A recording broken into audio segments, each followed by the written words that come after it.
Welcome to the Court of History. I'm Sean Wilentz with my compadre, Sidney Blumenthal, here to talk about his latest column in The Guardian.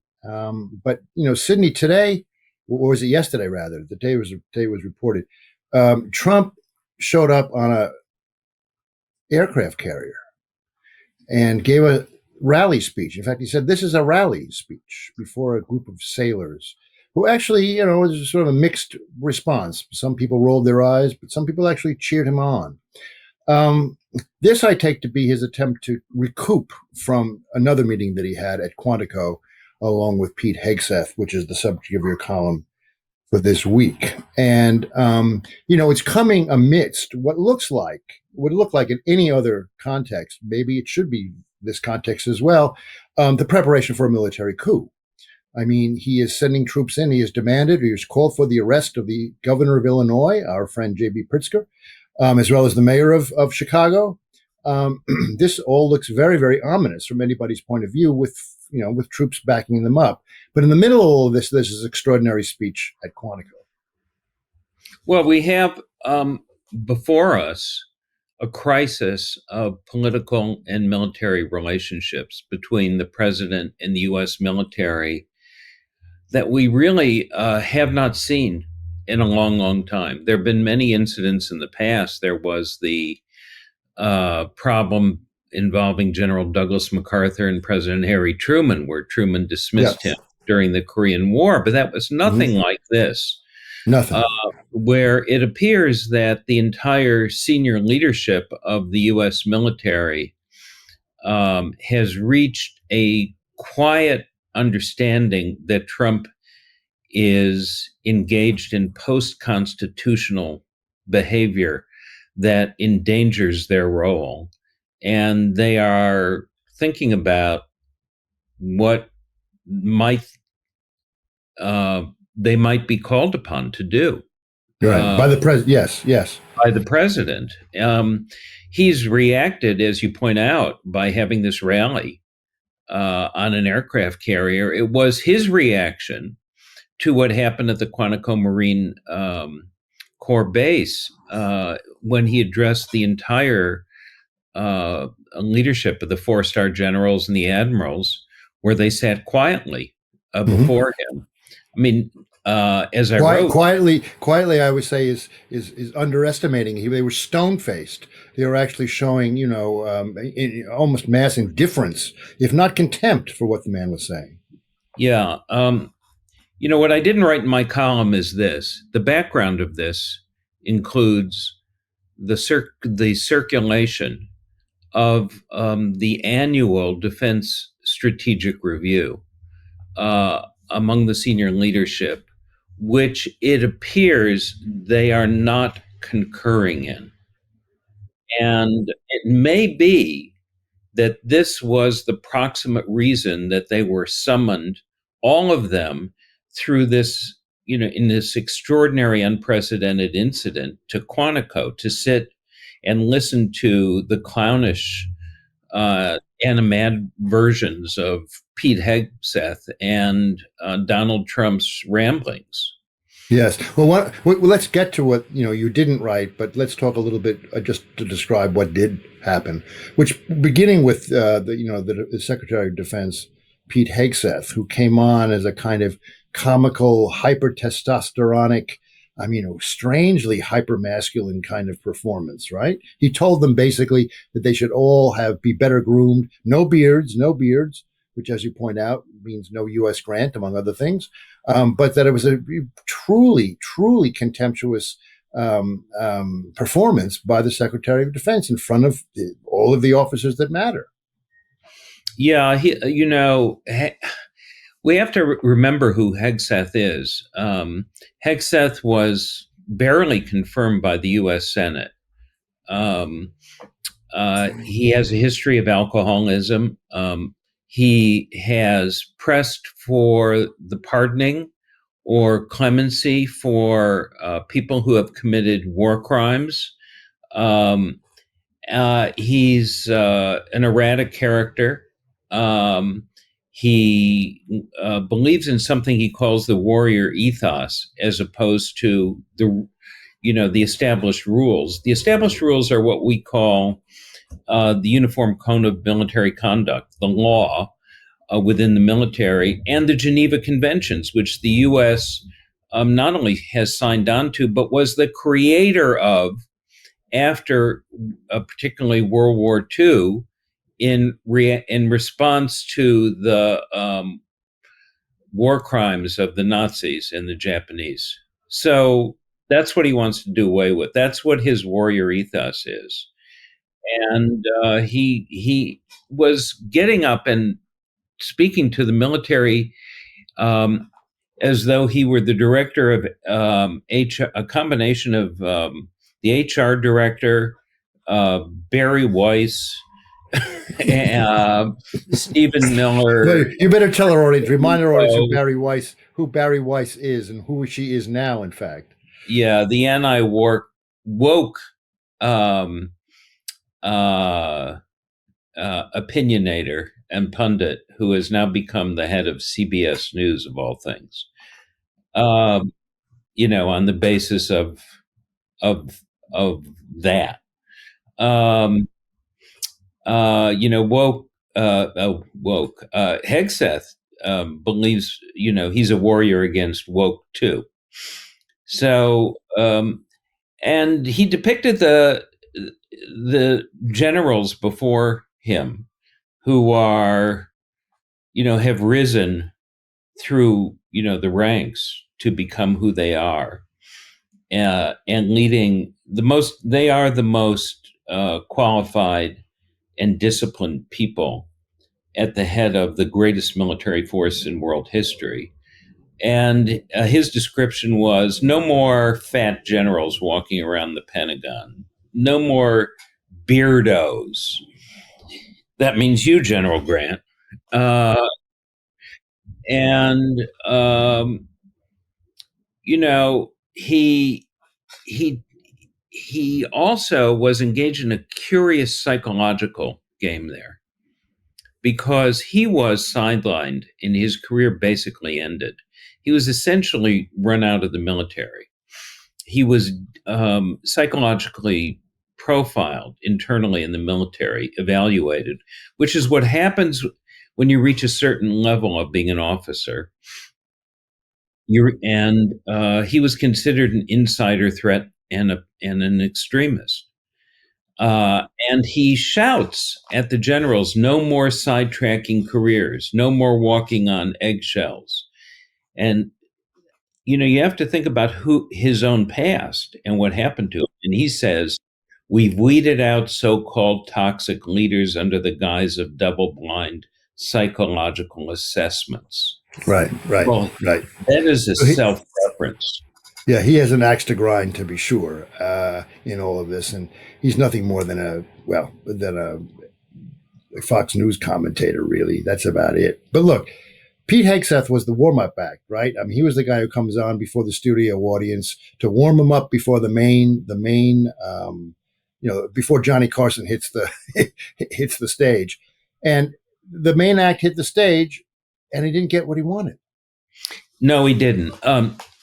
You know, one of the most interesting parallels between Trump's appearance at Quantico and at the on the aircraft carrier was when he walked into Quantico. Of course, it was not a political rally, and they did not play his theme song, YMCA. YMCA, right?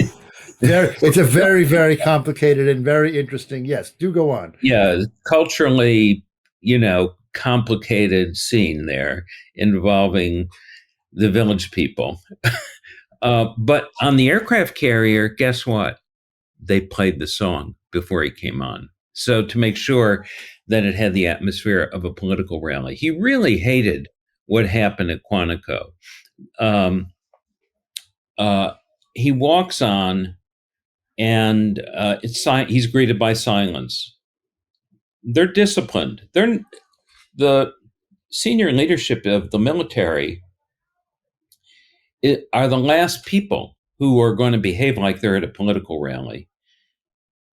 And their understanding of why they're not going to do that doesn't have to do whether they support Donald Trump or not, but whether or not they support their own role as a nonpartisan professional force under the Constitution. And their own oath to uphold the Constitution of the United States. Yes, they are not loyal to a cult of personality, but to the Constitution and to the American people.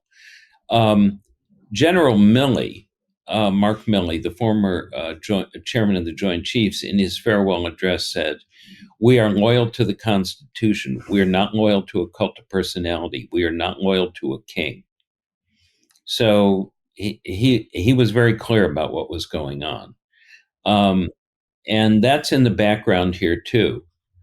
And But how did Trump react to the silence? he hated it. Trump, initially, what Trump does is he Tries comes to out laugh it and off. he's like it's a lounge act, Right. and he tries to get them to laugh. He says you can laugh, which is an old technique to try and get people to laugh or say Right. something, Right. respond, and they don't React. do Yeah. anything. They're Right. disciplined. Right. And then he says, well, could be that you don't want to do what I have to say, in which case, your careers will be ended and you'll be out of here. Gets angry. So, he goes from 0 to 60 from, lounge act comedian to dictator in less than 10 seconds. So, Trump, displays open contempt for them by being partisan. He's baiting them. Uh, he knows what he's doing. Do you think that he understands exactly what the military's role is, or that he was I prepared think for he has this? I'm not so contempt for it. sure. He has Yeah. Okay. contempt for anybody that shows independence for him or that feels that it has a higher loyalty. As we saw with Attorney General Pam Bondi's appearance, uh, which exhibited complete uh, contempt for the U.S. Senate in its oversight role, didn't answer any questions, and was playing to an audience of one, Donald Trump, by issuing insults and campaign talking points against the Democratic senators. So that's what Trump wants, and that's exactly what he wants from his generals too. He wants he wants a U.S. military that looks like Pete Hegseth and Pam Bondi and Kash Patel, and that's what he Right. wants. Sycophants, pure He sycophants. wants pure sycophancy. So he Yeah. wanders out there and he's ruminating about the how he renamed the Gulf of America, and he calls President Biden the auto pen, and then he goes into a long stream of consciousness discussion about falling downstairs, which is his anxiety, Yeah. Yeah. and how Biden was careful walking down the stairs. He's careful, unlike Barack Obama, President Obama. He's still envious of Obama, Yes, he is. um, and But each one of these speeches, and this one in particular, is a kind of what psychodrama in a way, right? I mean, he is revealing things about himself because he has no other way to talk but to act out his own traumas, his own craziness, and it's getting to the point where people are beginning to question his mental fitness. But quite apart from that, you can really get an X-ray into his insight into his character, into his way of thinking by looking at what he's talking about in these speeches, right? he reveals himself, and he reveals his weaknesses, his insecurities, his psychology, as well as his impulse for total dictatorial control. And it's telling that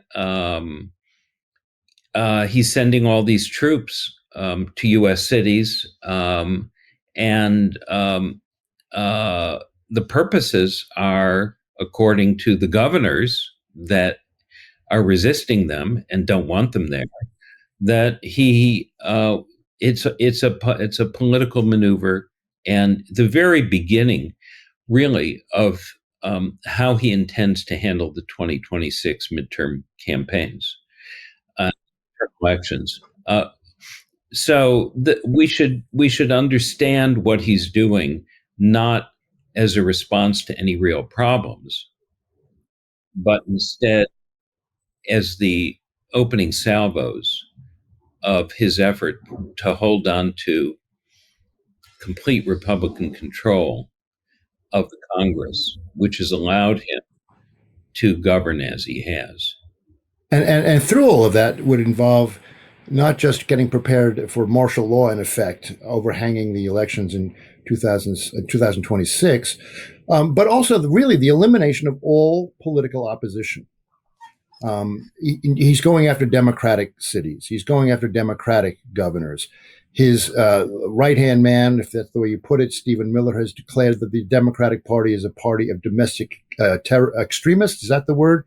Um, Almost domestic terrorists. I mean, he's preparing the way, I think, for a kind of repression of all political opposition, not just the Open Society and George Soros and so forth, but all of it.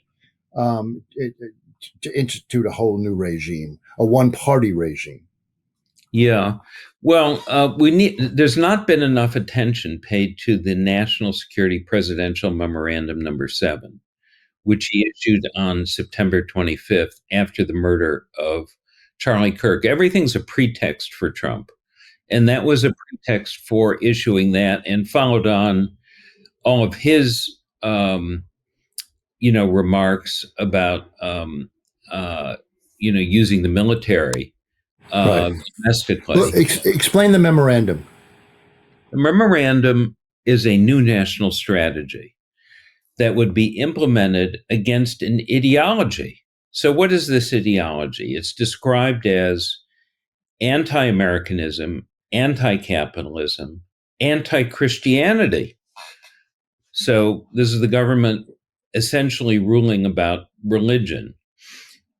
It says that it's again that he is going to stamp out hostility towards those who against those who express hostility towards those who hold traditional American views on family, religion, and morality. Well, this is open season then. I mean, this is basically a declaration that he's going to, arrest whoever he wants, really. Yeah. So this describes anybody he wants to describe. Of course, it's ludicrous. The idea of Trump being the paragon of traditional American morality is, which does get defies which does satire. well, that does get us to the Epstein files as well, which is hovering about all of this stuff too. I mean, Pam Bondi, she was asked in part because of something we had raised here on the Court of History. She was asked about the photographs of Donald Trump with half-clad young girls, and of course, she evaded the question altogether and just started attacking. They're very, very. The Epstein files are still very much on their mind, and you saw that with Pam Bondi's performance yesterday, which is out there in the background. It may not be about avoiding the Epstein files, but the Epstein files are certainly still very much there. But why don't you tell us? We have to wrap up pretty soon, Sid. Tell us about the thing that you didn't write about in your Guardian column and why that's so important. Well, I think it's possible, and this is, I think, a reasonable conjecture on my part, that Trump and Hegseth uh, summoned the generals and the admirals because they're engaged in what's called a non-concurrence of the defense strategic review, which is we haven't seen it yet. It hasn't been released. It may be so radical and different from anything we've seen before that it was rejected by all of the senior leadership of the U.S. military. What exactly is the Defense Strategic Review? I mean, it happens every year. It is the annual statement of what the military strategy is of the United States in the world, and the description of our alliances, adversaries, and how we should deploy our resources and so on. And Trump, came before this group to tell them they had a new mission, and that was the enemy within. And that comports with his national strategy, the presidential memorandum number 7, against whoever he wants, against his ideology, and so that's the enemy within, um, and that would be the deployment of U.S. troops. It has to be said, time and again, domestically, is against the law. It's against the Posse Comitatus Act, and this will all be adjudicated in the courts, and is beginning to be, and creating complete chaos. Eventually, it may rise to the Supreme Court, and there's no telling what they'll do. No telling. Or if he tries to invoke the Insurrection Act of 1807, which he's also talked about doing, as a kind of counter to the Posse Comitatus, this is very, very dangerous.